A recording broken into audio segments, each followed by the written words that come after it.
पूजा ज्या प्रकारे मंदिरात फूल वाहून देवाची आराधना केली जाते त्याला म्हणतात पूजा. पूजाला इतक्या मुलामुलींसमोर उभे केल्याने पूजा खूपच घाबरली. कारण पूजाला माहित होते की आपण अभ्यासाशिवाय दुसरीकडे लक्षच दिले नाही. आपल्याला मात्र प्रश्न जर विचारला असता ना तर त्याचे उत्तर लगेच दिले असते. पण नाच म्हटला तर त्यात माझी टाय फिश.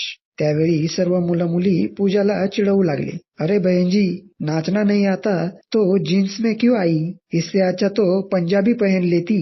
या प्रकारे पूजाला कोणी काय तर कोणी काय चिडवू लागले.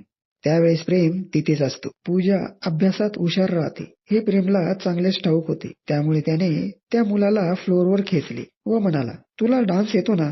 त्यावेळी तो प्रवीण म्हणतो, अरे प्रेम, तू पागल तो नहीं हो गया ना. तुझे तो मालूम है ना मैं कितना अच्छा डान्सर हूँ. हा पूजा, आता तू या हिंदीला एक चिंदी प्रश्न विचार. आय मीन एक असा प्रश्न विचार की तो फक्त तुला माहित आहे. यावरून पूजा प्रवीणला एक अवघड प्रश्नात अडकवते. तेव्हा प्रेम म्हणतो, हा मेरे यारा, है तुम्हारे पास इसका जवाब. तेव्हा प्रवीण म्हणतो, अरे यार, जिसमें मैं कमजोर वो सवाल क्यों तुम पूछ रहे हो. यावर प्रेम म्हणतो, मित्रांनो, आत्ताच प्रवीणने सांगितले की त्यात मला रस नाही, त्यात मला का लोटतात. त्याच प्रकारे मिस पूजाला अभ्यासात रस आहे, डान्समध्ये नाही. पण मित्रांनो, आपल्या ग्रुपमध्ये जो आला आपण त्याला डान्स नक्की शिकवतो. You are right friends.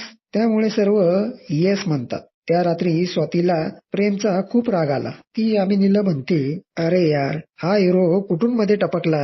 या प्रेममुळे सर्व खेळ बिघडला. नाहीतर आज पूजाची चांगलीच हालत बेकार केली असती आपण. या सर्व गोष्टी रश्मीने ऐकून घेतल्या. तेव्हा पूजा अचानक रश्मीच्या मागे येऊन तिला घाबरवते. रश्मी डचकून म्हणते, पूजा, काय हे लहान मुलीसारखी करते. पूजा म्हणते, रश्मी, तुला काही सांगायचे आहे का ग. पण रश्मी म्हणते की पूजा, आपण 10च्या आत हॉस्टेलवर पोचायला पाहिजे. पण रश्मी, स्वाती आणि यामिनी, अगं तू चल पहिले. त्यांच्या बापानी खूप मालमत्ता कमवली आहे. पण आपल्या इतके बोलून रश्मी पूजाला घेऊन जाते. हॉस्टेलवर पोचल्यावर रश्मी म्हणते, अरे बापरे, आता थोडं बरं वाटलं आहे बघ. तेव्हा पूजा रश्मीला विचारते, काय ग, तू स्वातीला व यामिनीला काय येऊ दिले नाही. तेव्हा रश्मी म्हणते की हे बघ पूजा, यामिनीने तुला त्या पार्टीत आनंद द्यायला किंवा घ्यायला नाही तर तुला दुःख पोचवायला नेले होते. तुझी सगळ्यांसमोर इज्जत काढून तुला एक बस इथून एक शब्द मला बोलू वाटत नाही. पण बरं झालं, देवाची कृपाच म्हणावी लागेल की प्रेम तिथं येऊन पोचला. रश्मीने प्रेमचे नाव काढताच पूजा जशी स्वप्नातच निघून गेली. पण रश्मीची इकडे बडबड चालूच. थोड्या वेळाने रश्मीच्या लक्षात येते की ही तर आपल्याकडे लक्ष न देता दुसरीकडेच लक्ष केंद्रित करते आहे. तेव्हा रश्मी पूजाला जोरात आलवून म्हणते, अगं पूजे, मी काही वेडी आहे का, केव्हाची बडबड करते आहे. तेव्हा पूजा रश्मीला म्हणते, रश्मी, थोडी शांत होशील का.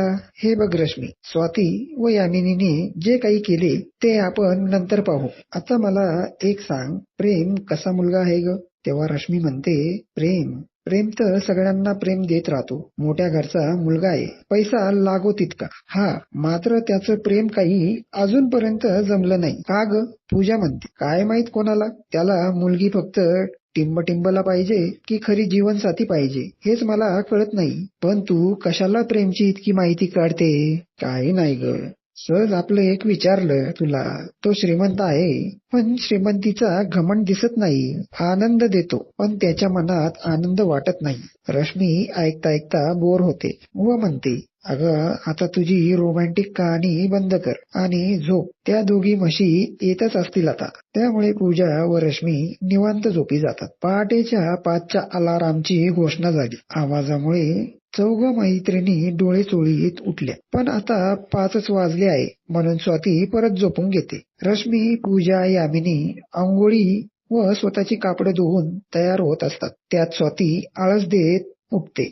तिघींना नखरा करताना पाहून स्वाती लवकर बाथरूम मध्ये पळ काढते. व तयार होते. कॉलेजचा पहिला दिवस असतो म्हणून स्वाती व यामिनीने आपल्या मिनी स्कर्टवर कॉलेजमध्ये जाण्याचा निर्णय घेतला. पण रश्मी ही चांगल्या सुसंस्कृत घरातील मुलगी होती, त्यामुळे तिने पंजाबी परिधान केला आणि पूजाने नवीन परी पंजाबी घातला. पूजाचा पोशाख इतका उठावदार होता की कोणाची पण नजर पहिल्यांदा तिच्याकडेच जाईल. कॉलेज व हॉस्टेल जवळजवळ असल्याने येण्या जाण्यास काही प्रॉब्लेम नव्हता. सर्व मुलं मुली कॉलेजमध्ये आल्यावर सर्व काही आपापली बाक सांभाळू लागली. पूजा व राज एका बाकावर बसले. रश्मी व यामिनी, स्वाती व प्रेम अशा प्रकारे प्रत्येक मुलगा व मुलगी एकमेकांजवळ बसली. थोड्या वेळाने तर चांगल्या गप्पा रंगल्या. पण नंतरून सरांचा प्रवेश वर्गात झाल्याबरोबर सर्व काही मुलं मुली शांत होऊन जातात.